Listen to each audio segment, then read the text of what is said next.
Before we start this video, remember to hit that like button, turn on bell notification and subscribe so you never miss another upload. Hey guys, welcome back to another daily dose of Arsenal. We got a few transfer news and we're gonna quickly I'm gonna quickly give a match preview of Arsenal's upcoming game against Bournemouth. But yeah, we're gonna get straight into it. And we've been reported, it's a player that I really do like, but it's been reported by David Ornstein that Nicolas Pepe is ever getting closer to joining Nice on a loan. I made a video on it like a few days ago where the rumours were a bit heating up. I knew that Nicolas Pepe, there was a chance of him leaving. I knew that Arteta doesn't rate him. It's clearly Arteta doesn't rate him. There's no point of you lying. But I had a feeling that maybe he might stay because I thought that Nicolas Pepe does like Arsenal. He does like staying in London. Obviously, it's a different lifestyle. And I thought maybe that was going to be the thing that really pushes him. And, he ends up staying at Arsenal. But it's now looking like Arsenal are pushing for him to go join Nice on a loan. I think it's probably going to be a loan with an option to buy. So, and we're probably going to have to cover a bit of his wages as well. Obviously, he's on a huge amount of wages. But this is a deal where I feel like Arsenal, the reason why they are trying to push out Pepe is because they want to sign a new right winger. And the only way they can sign a new right winger is by getting rid of Nicolas Pepe, freeing up the books. And then basically just confirming that Arsenal are still in the market for a right winger. I do feel that there's a possibility that they are prioritising a winger over a midfielder, which I don't agree with. I do feel like we need a midfielder way more because it only takes one injury to Granit Xhaka or to Thomas Partey, and then we're back to the same midfield that let us down last season, honestly.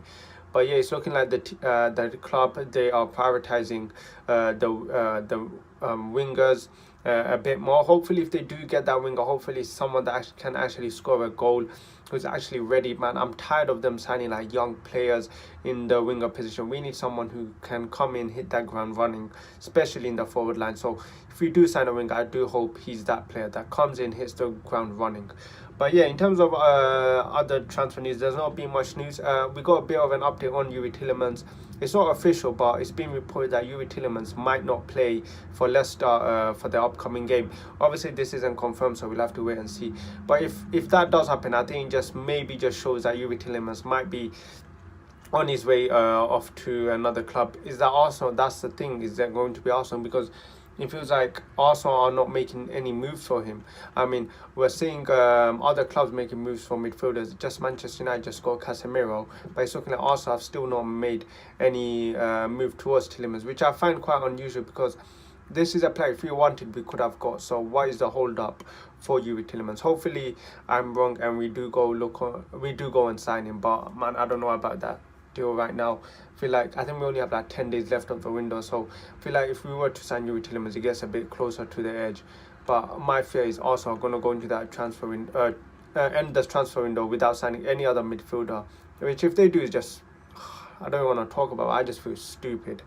But yeah, and now we're going to get into our final section of the video, which is a match preview for our next game against Bournemouth. Also, I'm playing Bournemouth at what is the stadium's name? I think it's Vitality, whatever the stadium is. 3 p.m. It's a 5:30 kickoff, so we are playing a bit of a late kickoff tomorrow. But yeah, in terms of Bournemouth, we haven't played Bournemouth since 2020, and it was an FA Cup game where we won 2-1. Our last 5 games against Bournemouth were 3 wins in the last 4 games. So we have a good record against Bournemouth.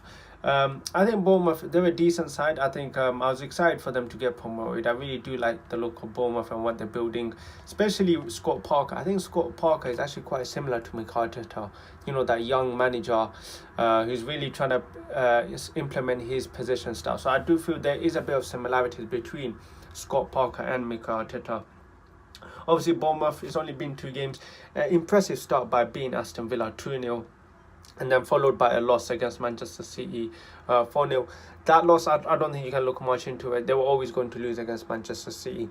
But they have shown they do have quality. 2-0 against Aston Villa, who are a good Premier League team. But yeah, in terms of this game, in terms of lineup, I think Arsenal have to go for the strongest the 11 that they chose for the last game against Leicester.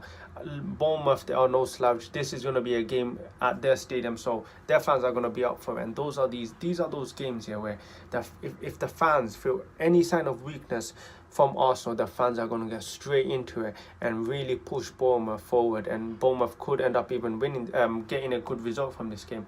So that's the last thing Arsenal need. Arsenal cannot afford to give those Bournemouth players and fans any encouragement, because they're just going to run with it, making the game 10 times more difficult. But we have to just go and absolutely beat Bournemouth. Honestly, there is no excuses for anything but a win. No draws, nothing. And I'm hopeful for a clean sheet as well. It has to be a clean sheet, and we have to go and beat them. Yeah, in terms of predicted 11, it would probably be, let's go 4-3-3. Ramsdale, this is where I would actually put back in Tomiyasu instead of White at right back. Bring in Tomiyasu, drop Gabriel. So I would do White and Saliba, mid centre backs with Zinchenko, left back Thomas Partey and Xhaka, Martinelli, Odegaard, and Bukayo Saka and Jesus up front. So basically the same team, except bringing Tomiyasu back in. I think Tomiyasu, especially, I think we do need Tomiyasu back at that right back.